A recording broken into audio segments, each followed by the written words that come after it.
Hi all, അസ്സാം വലൈക്കും. Welcome to another video. നമ്മളിന്ന് ഉന്നക്കായുടെ റെസിപ്പിയാണ് കേട്ടോ ചെയ്യുന്നത്. വളരെ എളുപ്പത്തിൽ ചെയ്തെടുക്കാൻ പറ്റുന്ന രീതിയിലാണ് നമ്മൾ ഇന്നത് ചെയ്യുന്നത്. അപ്പോൾ നമ്മൾ സാധാരണയായി ഉന്നക്കായ ഉണ്ടാക്കുന്ന സമയത്ത് ആവിയിൽ വേവിക്കുക, അല്ല എന്നുണ്ടെങ്കിൽ പുഴുങ്ങിയെടുക്കുകയൊക്കെയാണ് ചെയ്യാറില്ലേ. പക്ഷെ നമുക്ക് അതൊന്നും ചെയ്യേണ്ട ആവശ്യമില്ല. അല്ലാതെ തന്നെ നല്ല പെർഫെക്റ്റ് ആയിട്ടുള്ള ഉന്നക്കായ തന്നെ റെഡിയാക്കി എടുക്കാൻ പറ്റും. അപ്പോൾ അതെങ്ങനെയാണെന്നുള്ളത് നമുക്ക് നോക്കാം. വീഡിയോയിലോട്ട് പോവാം. വീഡിയോയിലോട്ട് പോകുന്നതിന് മുന്നായിട്ട് എനിക്ക് നിങ്ങളോട് ഒരു കാര്യം പറയാനുണ്ട് കേട്ടോ. നമ്മുടെ ചാനലിൽ 10,000 സബ്സ്ക്രൈബേഴ്സ് ആയിട്ടുണ്ട്.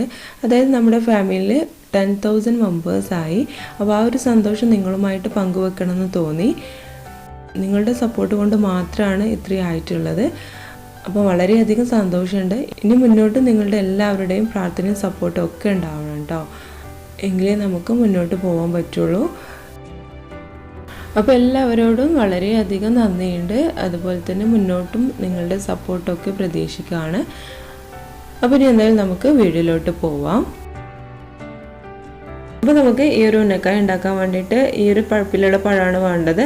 പഴുപ്പേറിയ പഴം നമുക്ക് ഇതിലേക്ക് യൂസ് ചെയ്യാൻ പറ്റില്ല കേട്ടോ. ഉന്നക്കായ നല്ല പെർഫെക്റ്റ് ആയിട്ട് കിട്ടണമെന്നുണ്ടെങ്കിൽ പഴുപ്പ് പാകമായിട്ടുള്ള പഴം തന്നെ വേണം. അപ്പോൾ ഈ ഒരു പരുവത്തിലുള്ള പഴമാണ് നമ്മൾ യൂസ് ചെയ്യേണ്ടത്. അപ്പോൾ നമുക്ക് ഈ ഒരു രീതിയിൽ ചെയ്യണമെന്നുണ്ടെങ്കിലും ഈ ഒരു പഴുപ്പിലുള്ള പഴമാണ് വേണ്ടത്. പഴുപ്പ് കൂടിപ്പോയാൽ നമുക്ക് അതിലേക്ക് ബ്രെഡോ അല്ലാന്നുണ്ടെങ്കിൽ മൈദപ്പൊടിയോ ചേർക്കേണ്ടി വരും. അപ്പോൾ ഒന്നും ചേർക്കാതെ നമുക്കത് റെഡിയാക്കി എടുക്കണം എന്നുണ്ടെങ്കിൽ ഇതുപോലെയുള്ള ഈ ഒരു പരുവത്തിൽ പഴുത്ത പഴമാണ് നമ്മൾ യൂസ് ചെയ്യേണ്ടത്. അപ്പോൾ പഴം ഈ ഒരു കട്ടിയിൽ നീളത്തിലൊന്ന് കഷ്ണങ്ങളാക്കി എടുത്തിട്ടുണ്ട്. ഇനി നമുക്ക് ഉന്നക്കായ ഒന്ന് റെഡിയാക്കാൻ വേണ്ടിയിട്ട് തുടങ്ങാം. അപ്പോൾ അതിനായിട്ട് ഒരു പാൻ അടുപ്പിൽ വെച്ചിട്ടുണ്ട്. ഇതൊന്ന് ചൂടാവുന്ന സമയത്ത് നമുക്കിതിലേക്ക് ഓയിൽ ഒഴിച്ചു കൊടുക്കാം. അപ്പോൾ ഞാനിവിടെ വെളിച്ചെണ്ണയാണ് ഒഴിച്ചു കൊടുത്തിട്ടുള്ളത്. ഇത് നന്നായിട്ട് ചൂടാവുന്ന സമയത്ത് നമുക്കിതിലേക്ക് നമ്മൾ നേരത്തെ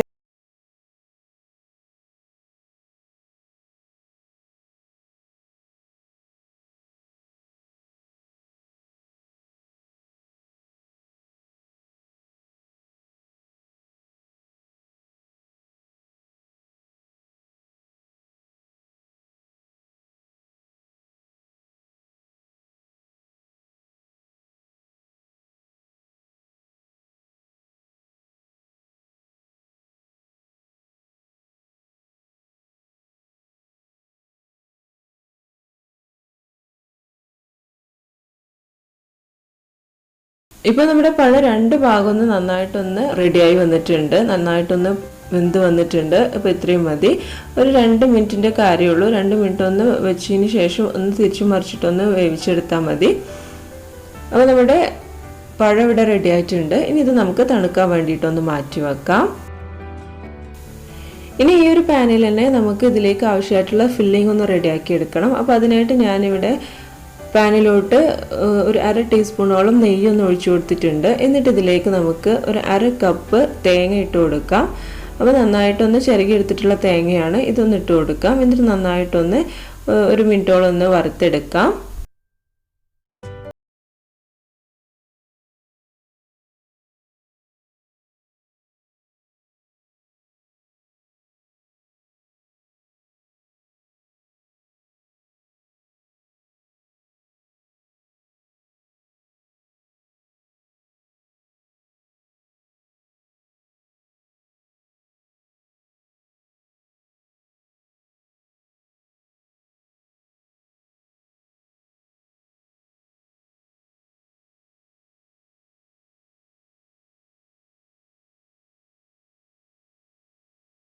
എന്നിട്ട് ഒന്ന് അങ്ങ് മിക്സ് ചെയ്തതിന് ശേഷം നമുക്ക് ഫ്ലെയിം ഓഫ് ചെയ്യാം.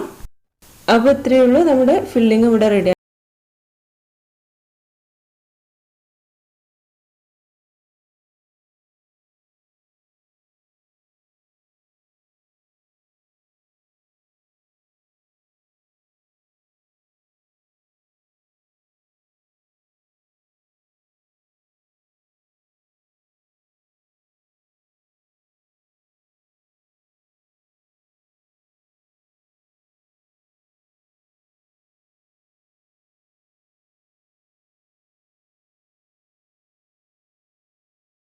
മൊത്തമായിട്ടൊന്ന് മിക്സ് ചെയ്തതിന് ശേഷം ഒന്ന് കൈക്ക് വെച്ചിട്ട് തന്നെ ഒന്ന് ഉടച്ചെടുത്താൽ മതി. മിക്സിയിലിട്ടൊന്നും ഉടച്ചെടുക്കേണ്ട ആവശ്യമില്ല. കൈ വെച്ചിട്ട് തന്നെ ഉടച്ചെടുത്താൽ തന്നെ പെട്ടെന്ന് തന്നെ ഉടഞ്ഞ് കിട്ടും. ഇപ്പോൾ ഇതാ പഴം ഞാൻ നന്നായിട്ടൊന്ന് ഉടച്ചെടുത്തിട്ടുണ്ട്. ഇപ്പോൾ നന്നായിട്ടൊരു പേസ്റ്റ് രൂപത്തിൽ തന്നെ കിട്ടിയിട്ടുണ്ട്. ഇനി നമുക്ക് ഉന്നക്കായ ഉണ്ടാക്കാൻ വേണ്ടിയിട്ട് തുടങ്ങാം. അപ്പോൾ ഇതിനായിട്ട് നമ്മൾ തണുക്കാൻ വേണ്ടി വെച്ചിട്ടുണ്ടായിരുന്ന ഫില്ലിങ് കൂടി ഒന്ന് എടുത്തു വെക്കാം. ഇനി നമുക്ക് നമ്മുടെ കയ്യിൽ കുറച്ച് എണ്ണയൊന്ന് ആക്കി കൊടുക്കാം. നമ്മുടെ കയ്യിൽ ആ ഒരു പഴം ഒട്ടി പിടിക്കാതിരിക്കാൻ വേണ്ടിയിട്ടാണ്.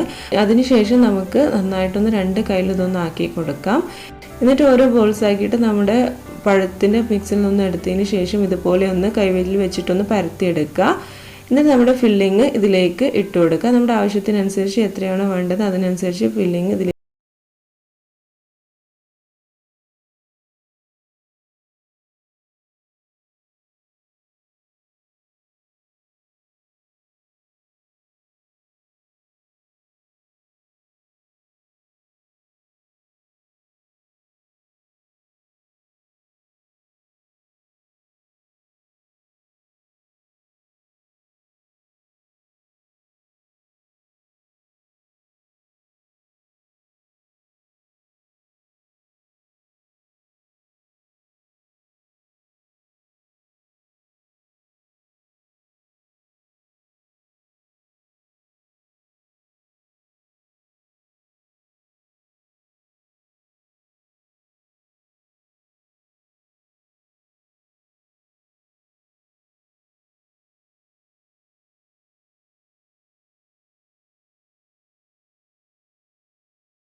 ഉന്നക്കായൊക്കെ ഇവിടെ റെഡി ആയിട്ടുണ്ട്. ഇനി നമുക്കിതൊന്ന് ഫ്രൈ ചെയ്തെടുക്കണം. അപ്പോൾ അതിനായിട്ട് ഞാനൊരു ചീനച്ചട്ടി അടുപ്പിൽ വെച്ചിട്ടുണ്ട്. ഇതൊന്ന് നന്നായിട്ട് ചൂടാവുന്ന സമയത്ത് നമുക്കിതിലേക്ക് ഓയിൽ ഒഴിച്ചു കൊടുക്കാം.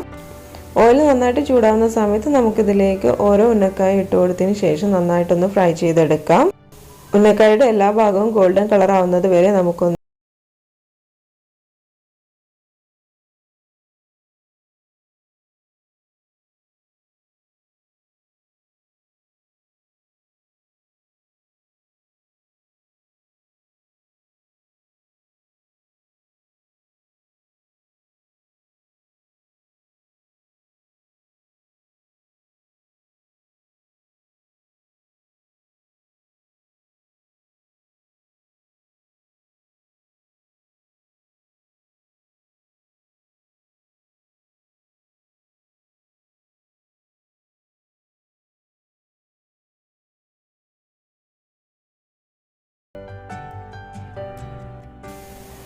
അപ്പോൾ അത് നമ്മുടെ ഉന്നക്കായ ഇവിടെ റെഡി ആയിട്ടുണ്ട്. നല്ല പെർഫെക്റ്റ് ആയിട്ട് തന്നെ കിട്ടിയിട്ടുണ്ട്. നിങ്ങൾക്ക് കാണുമ്പോൾ തന്നെ മനസ്സിലാക്കാൻ പറ്റും.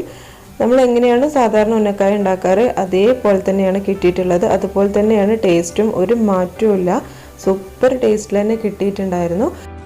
നമുക്ക് പഴം പുഴുങ്ങി ആവിൽ വേവിക്കുക ഒന്നും വേണ്ട. ഇതുപോലെ ഒന്ന് ജസ്റ്റ് ഒന്ന് പാനിലിട്ടിട്ട് ഒരു 2 മിനിറ്റ് ഒന്ന് വേവിച്ചെടുത്താൽ മാത്രം മതി. നമുക്ക് ഉന്നക്കായ പെട്ടെന്ന് തന്നെ റെഡിയാക്കി എടുക്കാൻ പറ്റും. അപ്പോൾ നമുക്ക് ഈ ഒരു നോമ്പ് കാലത്തൊക്കെ പെട്ടെന്ന് റെഡിയാക്കാൻ പറ്റുന്ന നല്ലൊരു സ്നാക്കാണ്. അപ്പോൾ എല്ലാവരും ഇതൊന്ന് ട്രൈ ചെയ്ത് നോക്കുക. നിങ്ങളുടെ അഭിപ്രായങ്ങളൊക്കെ അറിയിക്കുക. നിങ്ങൾക്ക് ഈ ഒരു വീഡിയോ ഇഷ്ടമായിട്ടുണ്ടെങ്കിൽ നിങ്ങളുടെ ഫ്രണ്ട്സിനും ഫാമിലിക്കും ഒക്കെ ഇതൊന്ന് ഷെയർ ചെയ്ത് കൊടുക്കുക.